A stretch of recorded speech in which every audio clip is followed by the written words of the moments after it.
Tonight, legislators slamming Governor Larry Hogan, calling his first batch of coronavirus tests from South Korea flawed and never used. Now, in an article by the Washington Post, they claim Governor Hogan spent millions of dollars from state funding on these tests.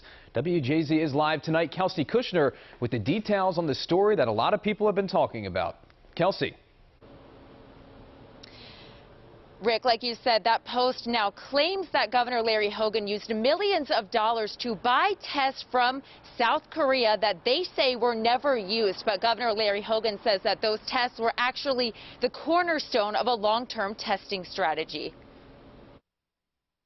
In an article by the Washington Post, a report claims Governor Larry Hogan spent nearly $9.5 million in state funding for 500,000 coronavirus tests from South Korea, only to later find out they were flawed. According to the report, the Hogan administration then paid an additional $2.5 million to the same company for replacement tests. On MSNBC, Hogan says FDA standards changed, so the first batch of tests were swapped out with a company for tests that were FDA approved. He says the Washington Post report is completely false. And they have been the cornerstone of our testing strategy for the past 6 or 7 months.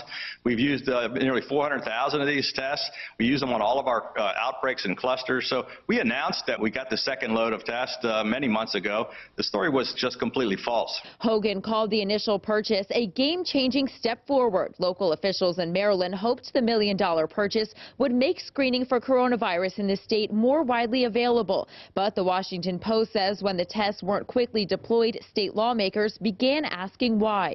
I'm anxious to get some definitive answers. In a statement from the Maryland Democratic Party to WJZ, they called Hogan's test a publicity stunt, saying this failure is deeply disappointing.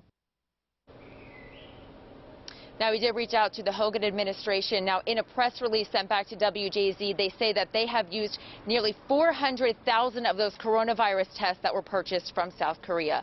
Reporting live in Baltimore City, Kelsey Kushner for WJZ.